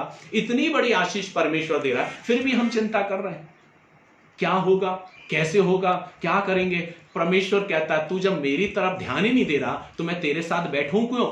और इसलिए परमेश्वर कई बार हमसे उठ के चला जाता है, हमारे पास से चला जाता है। इसलिए मेरे प्रियो, मैं आपको फिर से एक चेतावनी देना चाहता हूं, सिखाना चाहता हूं, परमेश्वर को जाने ना दें। एलिया जब गया तो उसे विश्वास था कि मेरा परमेश्वर मेरे साथ होगा, वो अगर मुझे भेज रहा है तो मेरे लिए खाने का भी प्रबंध करेगा। मैंने अपने जीवन में परमेश्वर की उन आशीषों को महसूस किया है। परमेश्वर वो सब कुछ बिना कहे मेरे लिए करता है जो शायद कई बार मैं अपने मन में सोचता हूं, और परमेश्वर रास्ते खोल के सब कुछ मेरे लिए आशीषों की आशीष प्रदान करता है, मेरी हड्डियों को हरी भरी रखता है, हर प्रकार की आशीष देता है। क्यों? क्योंकि अगर हम परमेश्वर के संग चलते हैं तो परमेश्वर हमें हर प्रकार की आशीषों से तृप्त करता है। वो कहता है तेरे सोते का जल कभी खत्म होने ना पाएगा अगर तू मेरे साथ चलेगा। तो क्या आज अपने जीवन को, इस आराधना के बाद आप अपनी जिंदगी को ऐसे जीना चाहते हैं कि सिर्फ संसार और संसार की बातें, उससे कोई अर्थ नहीं मिलने का, उससे कोई तात्पर्य नहीं? मेरे प्रियो, हमें अपने टाइम को परमेश्वर के साथ ऐसे बिताना है, क्योंकि वो परमेश्वर कहता मैं तुझे उठाए लिए फिरूंगा, तेरी हड्डियों को तृप्त करूंगा, तुझे हरा भरा रखूंगा, तेरे सोते को आशीषित करूंगा और तू सींची हुई बारी के समान होगा। और जब अकाल भी होगा, धूप भी पड़ेगी, तो तेरे पत्ते नहीं मुरझाने के। ऐसी जिंदगी जियो मेरे प्रियो कि आप आशीषित रहो, चाहे सिचुएशन कैसी भी क्यों ना हो। आज इस विकट परिस्थिति में परमेश्वर आपको संभालना है कि नहीं संभालना? हमको संभालता है। इसलिए टाइम में ये कहता हूं, 24 घंटे में से ज्यादा टाइम परमेश्वर के साथ व्यतीत करें। वो परमेश्वर हमारे लिए सब कुछ करने के लिए तैयार है। परमेश्वर चाहता है कि आप आनंद से हरे भरे रहें, फलवंत रहें, आशीषित रहें। परमेश्वर ये चाहता है कि आपके अंदर फल वो लगे ताकि आपकी जड़ ज्यादा मजबूत हो। और इसलिए वचन कहता है कि परमेश्वर आपकी जिंदगी की वो जड़ को ज्यादा मजबूती प्रदान करना चाहता है। वो चाहता है कि आपकी जड़ मजबूत हो, आप फलवंत हो और आपकी जड़ हरी भरी रहे। मैं सोचता हूं आज का वचन आपको समझ आ रहा होगा। क्या हम फल की ओर ज्यादा ध्यान देना चाहते हैं या आज अपनी जड़ की ओर ध्यान देना चाहते हैं? मैं सोचता हूं आप में से कितने लोग हैं जो आज अपने आप का एनालाइज कर रहे होंगे, अपना खुद का परीक्षण कर रहे होंगे। वास्तव में कहीं ना कहीं आपकी और मेरी जड़ कमजोर है। और अगर जड़ कमजोर है तो अपने आप को उस सींची हुई बारी के समान बना ले मेरे प्रियो। जो वचन कहता मैं सुबह तेरे पास इसलिए आया कि तुझे हरा भरा करूं, पर तूने मुझे समय ही नहीं दिया, इसलिए तो देख मैं द्वार पे खड़ा हुआ खटखटा रहा हूं। तभी तो प्रकाशित वाक्य की पुस्तक 3:20 कहती है, देख मैं द्वार पर खड़ा हुआ खटखटा रहा हूं। पहले वो परमेश्वर बिना पूछे डायरेक्ट कमरे में आ जाया करता था। वचन कहता यहूदियों के डर के मारे उसके शिष्य छुपे हुए थे, लेकिन वचन कहता वो डायरेक्ट कमरे में आया और उनसे कहा तुम्हें शांति मिले। मेरे प्रियो, अपनी जड़ को इतना मजबूत करना, जैसा आज वचन के अनुसार मैं जो बात कर रहा हूं, आगे मैं शेयर करने जा रहा हूं। हम अपनी जड़ को ऐसे मजबूत करें, पत्थर के ऊपर नहीं कि थोड़ी समय के लिए फैलती है फिर सूख जाती है, लेकिन अपनी जड़ को मजबूत करें उस बहते हुए सोते के किनारे, उस जल के किनारे, उस मिट्टी में, कि आप स्ट्रांग बने रहें विपरीत परिस्थितियों में। यह इतना कठिन नहीं जितना कि हम सोचते हैं। कठिन हम स्वयं बनाते हैं क्योंकि हमारी जिंदगी वैसी नहीं बन पाती। और इसलिए आगे वचन क्या कहता है? भजन संहिता उसका 80वां अध्याय निकाल लें। भजन संहिता चैप्टर 80 अध्याय और उसके 9वीं आयत को मैं आपके लिए पढ़ूंगा। वचन क्या कहता है? तूने उसके लिए स्थान तैयार किया है, तूने उसके लिए स्थान तैयार किया है और उसने जड़ पकड़ी और फैलकर देश को भर दिया। जब आपकी और मेरी जड़ परमेश्वर में स्ट्रांग होगी ना, जब आपकी और मेरी जड़ परमेश्वर के जल के किनारे लगी रहेगी, और वो परमेश्वर जो मुझे और आपको फलवंत करना चाहता है, आशीषित करना चाहता है, हरा भरा रखना चाहता है, वचन क्या कहता है? वो जड़ पकड़ी और फैलकर भर गई।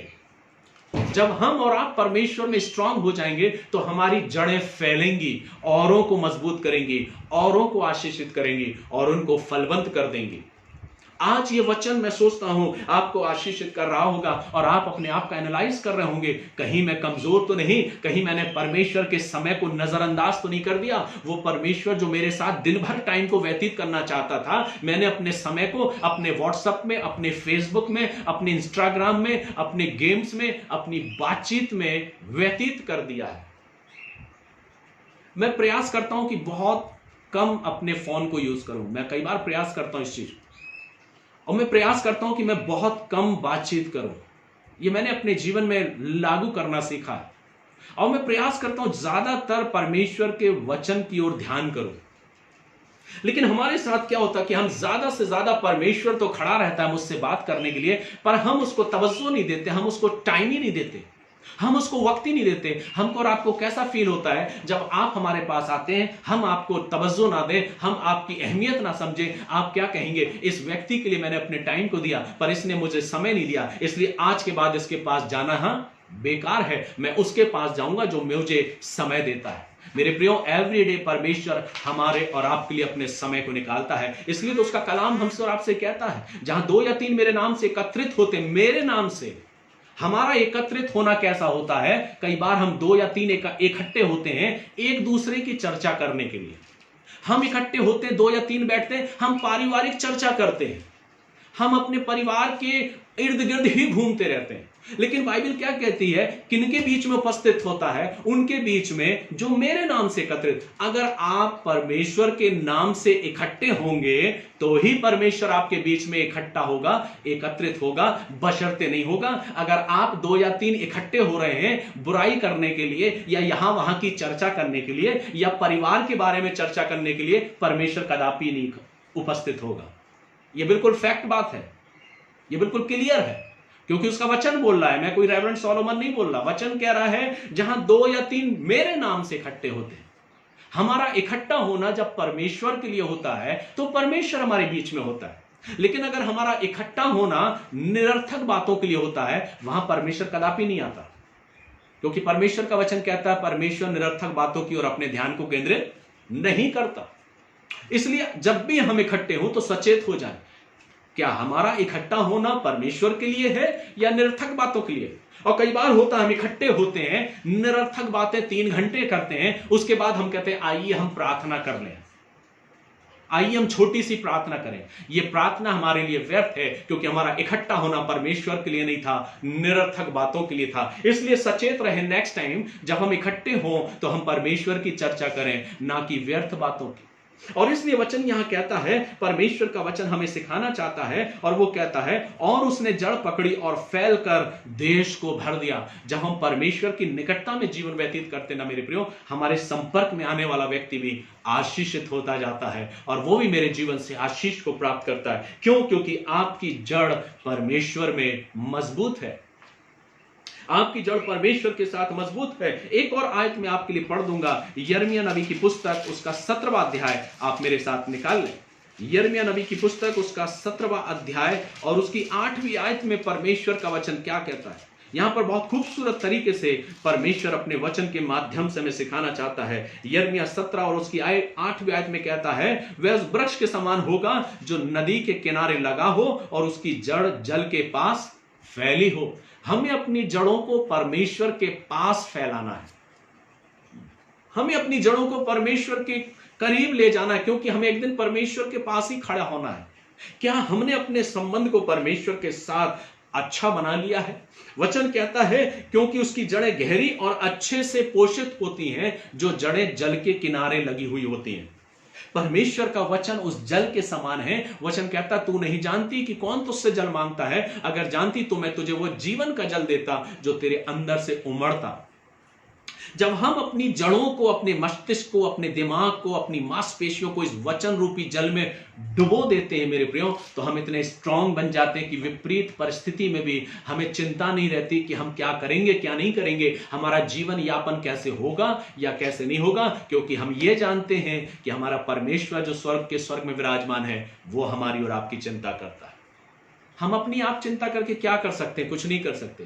इसलिए चिंता करना ही क्यों, हमें परमेश्वर की ओर डिपेंड रहना है। और वचन कहता है कि अकाल के समय में भी वो फल देता है। कितनी आशीष की बात परमेश्वर यहां करता है। इसलिए वचन कहता है दृढ़ता के साथ जड़ पकड़े रहो। आज मैं जड़ की बात कर रहा हूं, आपकी और मेरी जड़ कितनी मजबूत है। क्या हम अपने जीवन में दृढ़ता के साथ अपनी जड़ को पकड़े हैं? आगे वचन कहता है वे उस वृक्ष के समान हैं जिनकी जड़ नालियों के किनारे, नदी के किनारे लगाई गई। आज हमें अपने आप को स्ट्रांग बनना है मेरे प्रियो, और यह वचन हमें इसी प्रकार से दर्शाता है, हमें अपने से ज्यादा परमेश्वर पर भरोसा रखना है। हमें अपने से ज्यादा परमेश्वर पर भरोसा रखना है, उस पर डिपेंड रहना है कि हमारी जड़ें उसमें मजबूत रहें। और आगे वचन कहता है कुलुसियों 2:7 में, उसी में जड़ पकड़ते जाओ और बढ़ते जाओ। आज आवश्यकता है क्या हम अपने आप को उसमें जड़ में पकड़े हुए हैं या उसके साथ अपने रिलेशन को स्ट्रांग करे हुए हैं। मत्ती रचित सुसमाचार उसका 13वां अध्याय 20 और 21 पद मैं आपके सम्मुख पढ़ूंगा और अपने आगे वचन को विराम दूंगा। वचन कहता है, मत्ती रचित सुसमाचार उसका 13वां अध्याय और उसकी 20 और 21वीं आयत में परमेश्वर का वचन क्या कहता है। 20 और 21 में आपके लिए पढ़ दूंगा। और वचन सुनकर तुरंत आनंद के साथ मान लेता है, पर अपने में जड़ न रखने के कारण वह थोड़े ही दिन का है, और जब वचन के कारण क्लेश या उत्पन्न होता है तो तुरंत ठोकर खाता है। क्या कह रहा 20वां पद? और जो पथरीली भूमि पर बोया गया वह यह है जो वचन सुनकर तुरंत आनंद के साथ मान लेता। कई बार बड़े आनंदित हो जाते हैं, हम वचन को सुनते हैं और कहते हैं हाँ बहुत अच्छा वचन दिया, बहुत अच्छा वचन दिया, लेकिन वास्तविकता क्या है? क्या वो मेरे जहन में, मेरे जिंदगी में काम किया या नहीं? क्या उसकी जड़ें मेरे अंदर फैली हैं या नहीं? क्या मैंने उसके अनुसार अपनी जिंदगी को जिया है या नहीं? वचन कहता है आनंद के साथ मान तो लेता है, पर अपने अंदर जड़ ना रखने के कारण, जड़ ना रखने के कारण सूख जाता है। इसलिए अपने अंदर की जड़ को मजबूत बनाए मेरे प्रियो। वचन कहता है जब दाऊद युद्ध करने के लिए निकला गोलियात से, उसने चिकने पत्थर नाले से उठाए और वचन कहता है एक ही पत्थर से उसने गोलियात को धराशायी कर दिया। वो क्या कहता है? वचन कहता है कि जो युद्ध जिससे तू लड़ने जा रहा है, तेरा युद्ध सेनाओं के यहोवा परमेश्वर का, जो परमेश्वर इस्राएलियों का जो परमेश्वर है, उसके साथ तेरा युद्ध है। आज हम ऐसे योद्धा क्यों नहीं बनना चाहते? विश्वासी योद्धा दाऊद के समान अपने जिंदगी में, एलिया और एलीशा के समान, मोसेस के समान क्यों नहीं बनना चाहते? हम प्रीच तो बहुत अच्छे से करते हैं, पर हमारी जिंदगी उनके अनुसार नहीं बन पाती। आज अपनी जिंदगी को उनके अनुसार बनाए मेरे प्रियो। जब आप खुदा के वचन में डूबे रहेंगे ना मेरे प्रियो, आपको भूख और प्यास की चिंता नहीं रहेगी। परमेश्वर का वचन कहता है जब हम अपने आप को वास्तविक रीति से खुदा के वचन में डुबो देते हैं और खुदा के वचन के साथ चलते हैं, तो वचन कहता है वो वचन हमारे हड्डियों को इतनी तृप्त कर देता है, इतना मजबूत कर देता है कि हमें चिंता नहीं रहती, क्योंकि वो हमारी हड्डियों को हरा भरा करना जानता है। कुछ तो ऐसे हैं जो खाने के बाद भी सूखे बने रहते हैं, हड्डियां सूखी रहती हैं, सब कुछ अच्छा खाने के बाद। वचन कहता है, एक जिक्र मुझे याद आता है, एक जिक्र करना चाहूंगा खुदा के कलाम में से। वचन कहता है जब परमेश्वर के लोग जो रहे, वचन कहता है दानियल, शद्रक, मेशक और अबेदनगो को जब नबूकदनेस्सर राजा लेकर चला गया बंधुआ बना के, तो दानियल ने कहा और उनके मित्रों ने कहा हमें राजा का चिकना भोजन प्रदान नहीं किया जाए, हमको सिर्फ साग पात दिया जाए और कुछ दिनों बाद हमें देखा जाए हम कैसे हैं। और वचन कहता है उनको चिकना पदार्थ नहीं दिया गया, उन्होंने सिर्फ साग पात खाया, पर वे लोग औरों की अपेक्षा ज्यादा सुडौल, ज्यादा सुंदर और ज्यादा ताकतवर और चिकने नजर आए और उनके चेहरे चमचमाते थे। क्यों? हमारा शरीर भोजन से नहीं बनता मेरे प्रियो, हमारा शरीर बनता है परमेश्वर की आत्मिक बातों को ग्रहण करने से, परमेश्वर के वचन में डूबे रहने से। क्या आप और हम अपनी जड़ों को मजबूती प्रदान करना चाहते हैं कि हम जिंदगी में खुदा के कलाम की ओर ज्यादा ध्यान दें, अपने वचन की ओर ज्यादा ध्यान दें और इस वचन के अनुसार अपनी जिंदगी को जिएं? 13वां अध्याय और जैसा कि वचन 6वीं आयत में कहता है, और जड़ ना पकड़ने के कारण आज हम और आप अपने अंदर उस जड़ को पकड़े रहें ताकि हम सूखे ना। कई बार हम और आप बहुत दौलतमंद रहते तो हैं, आज दुनिया में ऐसे बहुत से लोग हैं, बहुत दौलतमंद हैं, बहुत पैसा रुपया उनके पास है, पर वास्तविक रीति से वे सूखे लोग हैं। उनकी जिंदगी नीरस है, उनकी जिंदगी सूखापन उनकी जिंदगी में भरा है, वो निराश और हताश है। पैसा होने के बावजूद भी उनके अंदर वो आनंद नहीं। क्यों? क्योंकि उनका जीवन उस बहते हुए सोते के किनारे नहीं लगाया गया। आवश्यक क्या है मेरे प्रियो कि हमें और आपको अपने जीवन को हरा भरा बना के रखना है।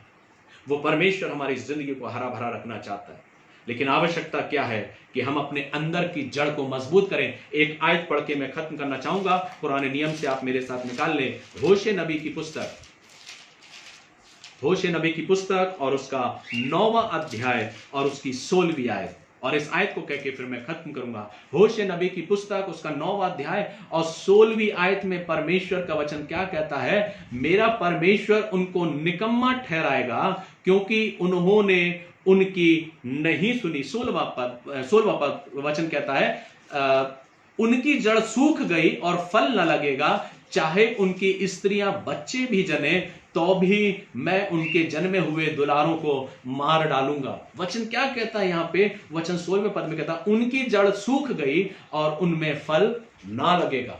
होशे नबी की पुस्तक इस बात को कहती है, वचन सिखाना चाहता कि हम अपने आप को परमेश्वर में जड़ मजबूत करें, अपनी जिंदगी को परमेश्वर के अनुसार चलाएं, और जैसा वचन कहता है उनकी जड़ सूख गई और वे सूख गए पूरी तरीके से। आज ये दुआ करें कि खुदा बाप, मैं अपने जीवन में अपनी जड़ को मजबूत करना चाहता हूं, अपने जीवन में अपनी जड़ को हरा भरा रखना चाहता हूं, अपने जीवन में अपनी जड़ को और अधिकाई से बढ़ता हुआ देखना चाहता हूं, ताकि जितना स्ट्रॉन्ग से मैं अपनी जड़ को नीचे तक फैलाऊं उतने ही अच्छे फल मेरे ऊपर नजर आए, ताकि मेरे अंदर वो फल प्रदर्शित हों और लोग देख के उसको आशीषित हों। लेकिन आवश्यकता क्या है? जिंदगी के सफर में हम ये प्रार्थना करें, दुआ करें कि खुदा बाप, हे परमेश्वर, मेरे अंदर की जड़ को मजबूत कर, ताकि मैं नीचे भी बढ़ता जाऊं और ऊपर भी बढ़ता जाऊं। लोग नीचे बढ़ना नहीं चाहते, ऊपर बढ़ने की कामना ज्यादा करते हैं, लेकिन जब हम नीचे की ओर ज्यादा बढ़ते हैं तब परमेश्वर हमें ऊपर की ओर उठाता है। आवश्यकता क्या है मेरे प्रियो? आज मैं फिर से ये कहूंगा, अपनी डायरी मेंटेन करिए, अपनी डायरी में नोट करिए 24 घंटे में से आप कितना टाइम परमेश्वर के लिए व्यतीत कर रहे हैं। अपनी डायरी में ये चीज लिखिएगा कि 24 घंटे में से परमेश्वर आपके संग था। जैसा कि वचन कहता है, मैं तुझे प्रतिदिन उठाए लिए फिरूंगा। रोज सुबह परमेश्वर हमारे पास आता है, हमारे साथ संगति करने के लिए, हमारे साथ बैठने के लिए, हमारे साथ बातचीत करने के लिए। लेकिन क्या हम उसको टाइम दे रहे हैं? हम अपने टाइम को, उस समय को हम चुरा लेते हैं और हम उसको तवज्जो नहीं देते, उसको समय नहीं देते। और एक क्षण आता है, खुदा बाप कहता है, अब मैं तेरे पास से जाता हूं, अब मैं तेरी नहीं सुनूंगा, और तब परमेश्वर चला जाता है। क्या हमारा ठहरना, क्या हमारा रुकना, जैसा वचन कहता है, जहां 2 या 3 मेरे नाम से एकत्रित होते हैं। कई बार हम इसकी उपमा देते हैं, हम तो खुदा के नाम से एकत्रित हैं। हमारा एकत्रित होना निरर्थक बातों को प्रदर्शित करता है, लेकिन वचन कहता है, क्या 2 या 3 मेरे नाम से एकत्रित होते हैं, उनके बीच में मैं इकट्ठा होता हूं, उनके बीच में मैं एकत्रित होता हूं, उनके बीच में मैं उपस्थित होता हूं। हमारा एकत्रित होना परमेश्वर के नाम को जलाल देने के लिए होने पाए मेरे प्रियो। और हमारे जीवन में जब हम इकट्ठे हों तो हम परमेश्वर के वचन से आशीषित होने पाए। इसलिए अपनी जड़ों को फैला दें परमेश्वर के वचन की ओर। चिंता ना करें परमेश्वर हमारे लिए क्या करेगा, क्या ना करेगा। हम इंसान हैं और इंसान ही रहेंगे, हम कुछ नहीं कर सकते, तो हम अपने टाइम को वेस्ट क्यों करें? ज्यादा समय खुदा के साथ व्यतीत करें, उससे बातचीत करें, उससे अपने वचन के अनुसार जिंदगी को व्यतीत करें। सिर्फ वचन का कहना जाना ही पर्याप्त नहीं है कि वचन ऐसा कहता है या वैसा कहता है, लेकिन इस वचन के अनुसार चलना सबसे ज्यादा इंपॉर्टेंट है। आवश्यकता क्या है? क्या हम इस वचन के अनुसार चल रहे हैं? डेली अपने जीवन में वचन को उतारें, वचन के अनुसार चलें, अपनी जड़ों को उस नदी के किनारे तक फैला दें जो बहता हुआ जल है, परमेश्वर का जो वचन है। इस जल में अपनी जड़ों को फैला दें, पोषित हो, अपने आप को पोषण प्रदान करें, हरा भरा रखें, क्योंकि वचन कहता है कि धूप पड़ने पे भी उनके पत्ते नहीं मुरझाएंगे और वे हरे भरे रहेंगे, और मैं उनकी हड्डियों को हरा भरा कर दूंगा और उनकी जड़ें हरी भरी बनी रहेंगी। क्या आप हमेशा परमेश्वर की आशीष में बने रहना चाहते हैं? अपनी जड़ों को परमेश्वर की निकट ले जाएं, अपनी जड़ों को परमेश्वर के उस बहते हुए सोते के पास ले जाएं, जहां से हम और आप पोषित होते हैं। निरर्थक बातों की ओर नहीं, टाइम को वेस्ट नहीं करें। आज का दिन भी मेरे लिए मिला है, आज का वक्त भी खुदा ने मुझको दिया है। चुनाव आपके हाथ में है, मेरे हाथ में है, हम अपने समय को कैसे बिताना चाहते हैं। जब हमारा समय दूसरी तरफ मुड़ने लगे, जब हमारी बातें दूसरी तरफ जाने लगे, ध्यान देना, आपके बाजू में कोई खड़ा है जो आपसे कह रहा है, क्या तू मेरी ओर ध्यान नहीं देगा? God bless you. प्रभु आप सभी को आशीष दे और ऐसा मन दे कि हम अपने जीवन में अपनी जड़ों को मजबूत करें मेरे प्रियो, अपने विश्वास में स्ट्रांग बने।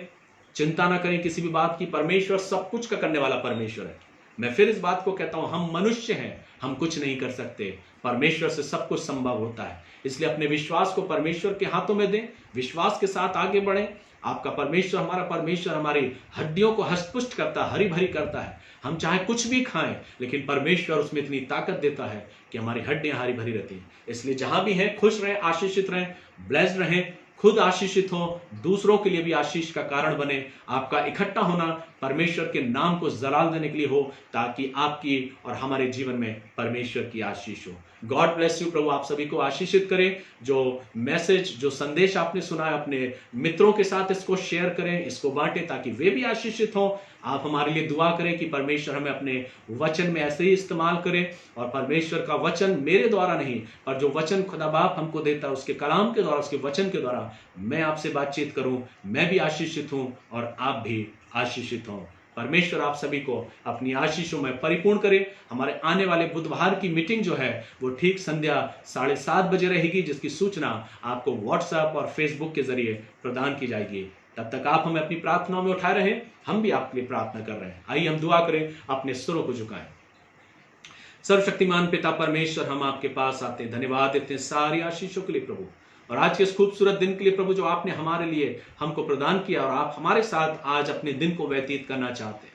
हम प्रार्थना करते हैं प्रभु, आज के इस दिन को हम किसी भी रीति से व्यर्थ नहीं जाने देना चाहते। हम अपने आप को पिता परमेश्वर तेरे साथ अपने दिन को व्यतीत करना चाहते हैं, तुझसे बातें करना चाहते हैं। हम प्रार्थना करते हैं हमारी जड़ों को इतनी मजबूत कर प्रभु कि हमारी जड़ें निरंतर तेरी ओर फैलने पाए, कहीं और ना जाने पाए प्रभु, ताकि तुझसे हम पोषण प्राप्त करें, तुझसे हम सामर्थ प्राप्त करें, और हमारे अंदर जो फल लगे प्रभु वो हमारी जड़ के मजबूत होने के कारण एक बेहतर और अच्छे फल लगने पाए, ताकि हम औरों के लिए आशीषित का कारण होने पाए। सारी बातों के लिए धन्यवाद देते हैं। हमारे प्रिय लोगों के लिए दुआ करते हैं प्रभु जो हमारे लिए निरंतर प्रार्थना कर रहे हैं प्रभु, हर एक पर आशीष हो। आपके लोगों के लिए मैं प्रार्थना करता हूं प्रभु जो सेवाएं दे रहे हैं प्रभु, उन सबों पर तेरी आशीष हो। हर एक खादिमों पर, हर एक सेवकों पर, कलीसियाओं पर तेरी आशीष मांगते हैं। हर एक प्रिय लोगों के लिए हम दुआ करते हैं प्रभु जो इस माध्यम से जुड़े, और पिता परमेश्वर जो इसको शेयर करते हैं, देखते हैं प्रभु, उन सब पर भी तेरी आशीष हो। आपका दास और आपका खादिम होने के नाते हर एक के लिए मैं आशीष मांग लेता हूँ। हर एक को आशीषित करें, ब्लेस करें प्रभु।